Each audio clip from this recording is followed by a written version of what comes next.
అధికముగా జ్ఞానివి కాకుము, నిన్ను నీవు ఏలనాశనము చేసుకుందువు అన్నాడు. ఇప్పుడు మీరు చెప్పాలి. సామెతలు 4లో నుంచి 2 నుంచి మనం చూసుకుంటా వస్తే జ్ఞానం అవసరం, జ్ఞానం సంపాదించుకో, బుద్ధిని సంపాదించుకో, జ్ఞానివై ఉండు, జ్ఞానమును సంపాదించుకున్నటయే జ్ఞానమునకు ముఖ్యాంశమని జ్ఞానమో అని మొత్తుకొని పక్క పుస్తకంలోనే అధికముగా జ్ఞానివి కాకుము, నిన్ను నీవేళ నాశనము చేసుకుందువు అన్నాడు. ఎందుకని? ఇప్పుడు సామెతల్లో విషయాల మీద మనం ఆధారపడదామా? ప్రసంగి 7:10-16లో చెప్పినటువంటి మాట మీద మనం ఆధారపడదామా? ఈ ఒక్క విషయంలోనే కాదు, బైబిల్లో చాలా సంగతులు ఒక చోట ఒక విధంగా, మరో చోట మరొక విధంగా, రెండు వ్యతిరేకంగా ఉన్నట్టుగా కనిపిస్తాయి. మూర్ఖునికి వాని మూఢత చొప్పున ఉత్తరం ఇయ్యకుము, నీవును వాని వలె ఉందువు కదా అంటాడు. మళ్ళా మూర్ఖునికి వాని మూఢత చొప్పున ఉత్తరం ఇమ్ము, లేకపోతే వాడు తాను జ్ఞానిని అనుకొనును కదా. ఇప్పుడు ఇంతకు ఉత్తరం ఇయ్యాలా, ఉత్తరం ఇయ్యొద్దా? అవునా? అక్కడే ఉంటాయి, 2 పైనే ఉంటాయి, పైన ఒకటి కింద ఒకటి. అది కూడా చూస్తారా? సామెతల గ్రంథంలోనే ఉంటుంది. 26వ అధ్యాయం 4వ వచనం. చదువు. వాని మూఢత చొప్పున మూర్ఖునికి ప్రత్యుత్తరం ఇయ్యకుము, ఇచ్చిన ఎడల నీవును వాని పోలి ఇందువు. వాని మూఢత చొప్పున మూర్ఖునికి ప్రత్యుత్తరము ఇమ్ము, అలాగూ చేయని ఎడల వాడు తన దృష్టికి తాను జ్ఞానిని అనుకొనును. అదిగో పైనేమో వాడికి ఉత్తరం ఇవ్వద్దు అన్నాడు. ఆ వచనం క్రింది వచనంలోనే వాడికి ఇవ్వు, ఉత్తరం ఇవ్వు, లేకపోతే వాడు జ్ఞానిని అనుకొని ఫీల్ అవుతాడు మళ్ళీ అన్నాడు. పైనేమో వద్దంటాడు, ఆ కింది వచనంలోనే అంటాడు. 2 ఇస్తే ఇవ్వనాలి, లేకపోతే వద్దనాలి. అరే నువ్వే ఇవ్వంటావు, మళ్ళీ నువ్వే వద్దంటావు, ఏం సార్? సరే పక్కన పెడదాం. ఇందాక చెప్పాను, జ్ఞానం కావాలి, జ్ఞానం కోసం ఆరాటపడు, జ్ఞానం సంపాదించుకో అని నువ్వే చెప్తావు. మళ్ళా అధికంగా జ్ఞానివి కావద్దంట. బైబిల్ గ్రంథం మొత్తం చాలా వరకు ఇలాంటి విషయాలతోనే నిండి ఉంటుంది.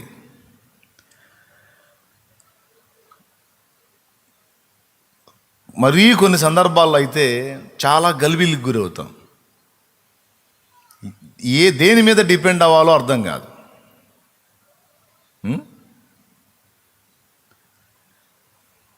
కుమారుని ప్రేమించు అంటాడు ఒకసారి, ప్రేమిస్తే వాడిని తన్ను అంటాడు ఇంకోసారి.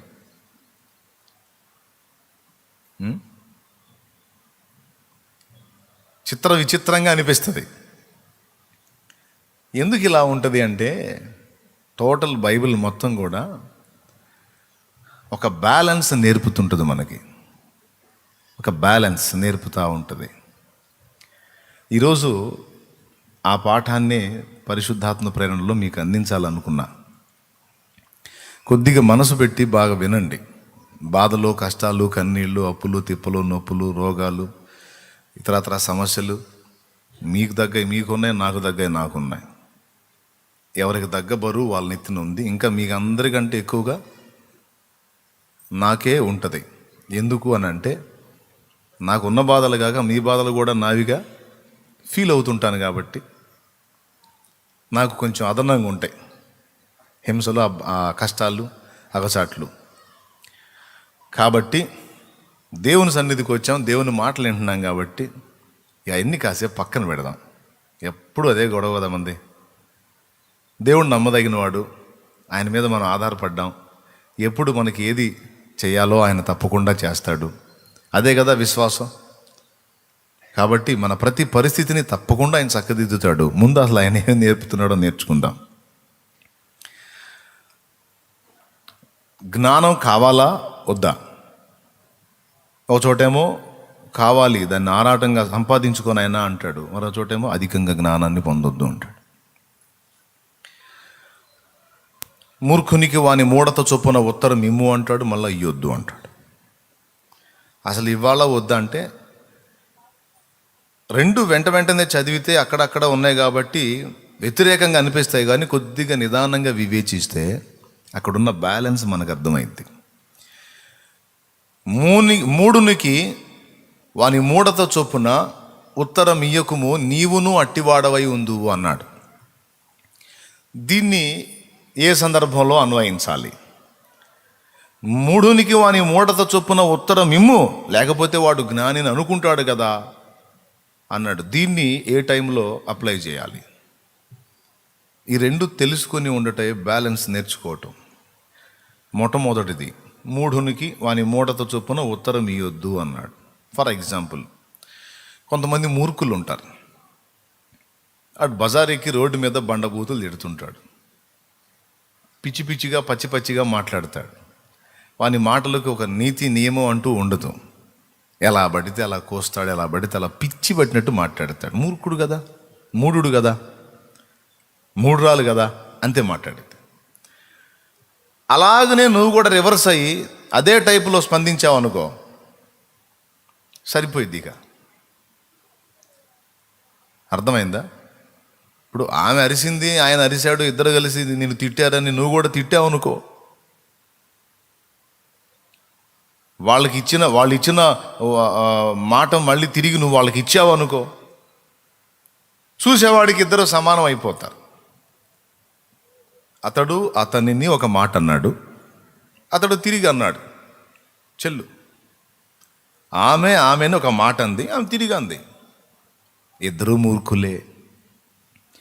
ఎక్కడ ఏ మాట మాట్లాడుకోవాలో, ఎక్కడ ఏ విధంగా ప్రవర్తించాలో కూడా తెలియని మూఢులు అంట.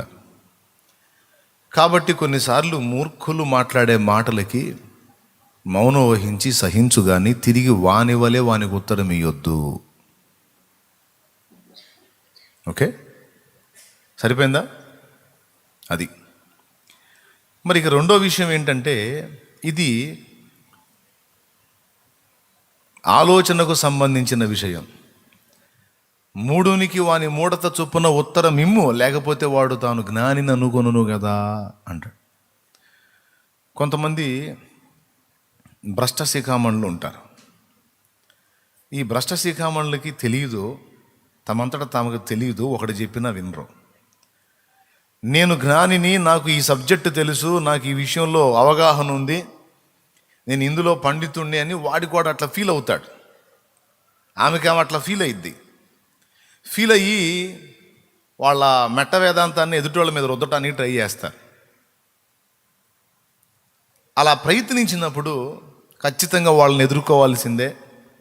వాళ్ళు మాట్లాడిన ఆ మూఢవాక్కులకు వ్యతిరేకంగా మనం సత్యవాక్కును వెదజల్లాల్సిందే.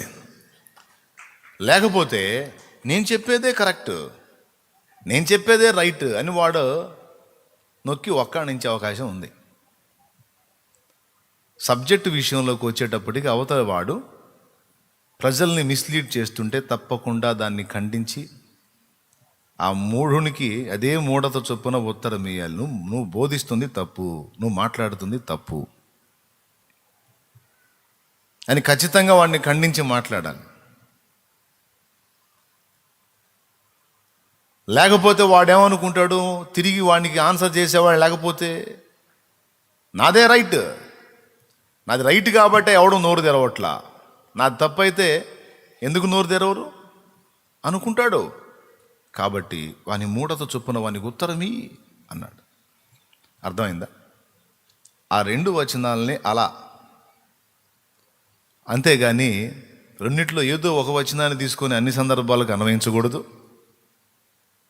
ఎక్కడ ఏ వచనం ఉపయోగించాలో అక్కడ ఆ వచనం ఉపయోగించాలి. ఇది కరెక్ట్గా మనం నేర్చుకొని ఉండాలి. లేకపోతే ఖచ్చితంగా తేడా పడే అవకాశం ఉంది.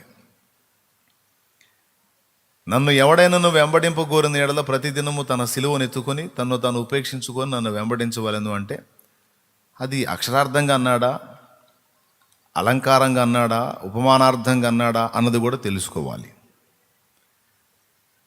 లేకపోతే మెడలో పెద్ద బరువైన సిలువ, భుజం మీద ఇంకో పెద్ద సిలువ వేసుకొని తిరగాల్సి వచ్చింది. ఇక్కడ సిలువ అంటే మెడలోనో లేకపోతే భుజం మీదనో సిలువ ధరించి తిరగమని కాదు, కానీ కొంతమంది ఇష్టంగా వేసుకుంటారు. నేనేం దానికేం అభ్యంతరపడను, ఎవరి ఆనందం వాళ్ళది.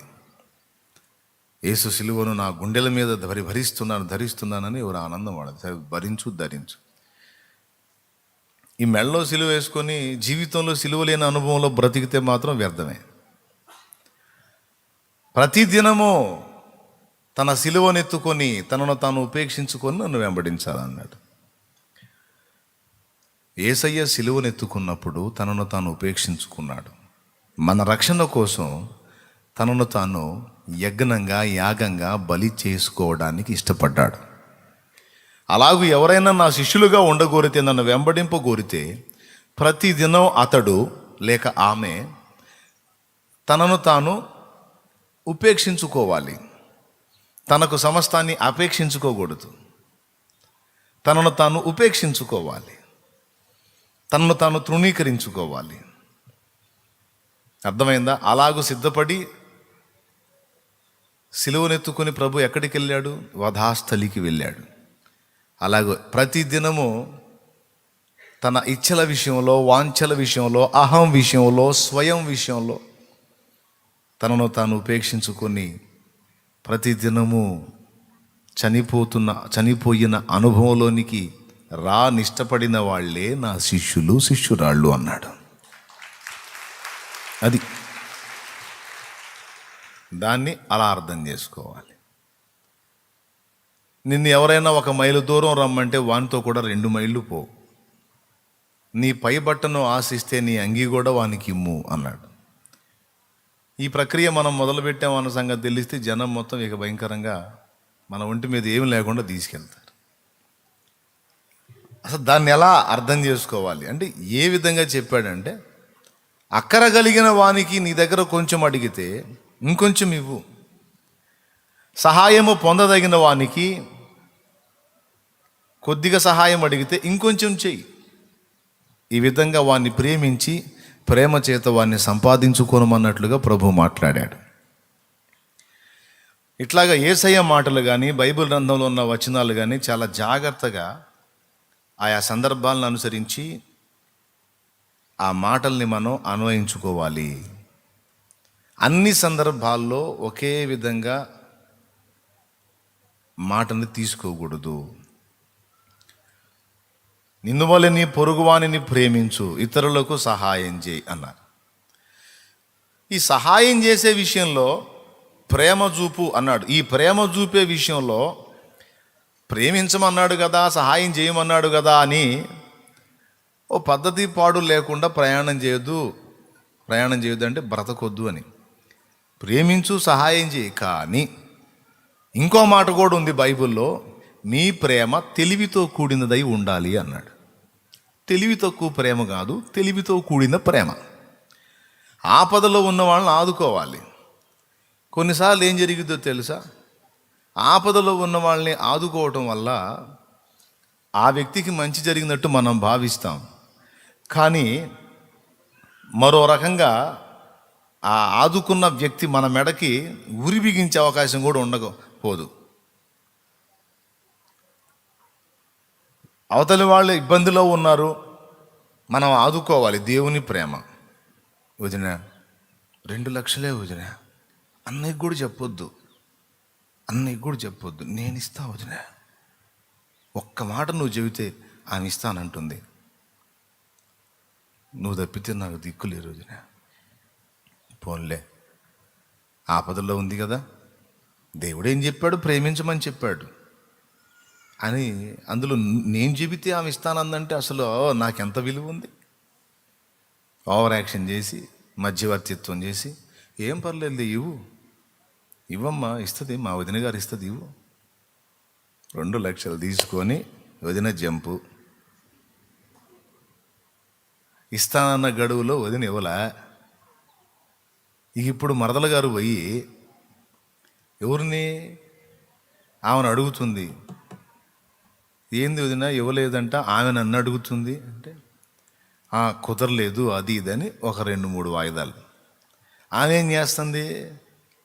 పెద్ద ఆమె నమ్మకస్తురాల్లాగా నేను ఉంటాను, నేను నీకెందుకు, నాది పూచి అని మధ్యవర్తిత్వం చేసి ఇప్పించావుగా, ఓవర్ యాక్షన్ చేసి. ఇప్పటికి 4-5 వాయిదాలు అయిపోయింది. ఇస్తావా సత్తావా? నేను ఆమెను అడగను, నువ్వు అన్నావు కాబట్టి నిన్నే. ఏం రూపాయ రెండా? 100 రూపాయల, 1000 రూపాయల, అది 10,000. ఎట్లనో భర్తను బురిడి కొట్టించి ఇవ్వటానికి జేబు కొట్టి, ఇంట్లో జేబు దొంగలు ఉంటారు. దేవునికి స్తోత్రం. అసలు అద్భుతమైన జేబు దొంగలు గృహాల్లో ఉంటారు, కొన్ని గృహాల్లో. ఏదో అట్లా జేబు చోరీ చేసేది ఇవ్వటానికి ఏదన్నా 1000 రూపాయలు, 10,000, 2 లక్షలే ఓవర్ యాక్షన్ చేసి దేవుడు ప్రేమ చూపమన్నాడని. ఇప్పుడు భర్తకి చెబితే భర్త ఏం చేస్తాడు? ఏడుస్తావు కూర్చుందనుకో, ఆమె నన్ను అంటుందని. ఏం జరిగిందంటే ఫలానా ఆమె ఒక 20,000 అడిగింది, నేను మధ్యవర్తిత్వం చేసి ఇప్పించానంటే 20,000 తిరుగుద్దాం, లేపో ఏముందలే తిరుగుద్దాం అంటాడు. 2 లక్షలు మధ్యవర్తిత్వం చేసి ఇప్పించానంటే ఆమె ఇవ్వట్లేదు, ఏమేమో నన్ను అరుస్తుందంటే వామ్మో 2 లక్షలా? అసలు మన స్థితి ఏంది, మన పరిస్థితి ఏంది? 2 లక్షలు ఎలా ఇప్పించావే నువ్వు అని ఇక యుద్ధం స్టార్ట్ అయింది. ఇక ఏం జరుగుతుందో కూడా తెలియదు. కొంతమంది అయితే ఈ మధ్యవర్తిత్వం చేసి ఆత్మహత్యలు కూడా చేసుకున్నారు. తెలుసా మీకు? ప్రేమ చూపాలి, కానీ ఆ ప్రేమ తెలివితో కూడిందై ఉండాలి. తెలివి తక్కువ ప్రేమ ఉండకూడదు.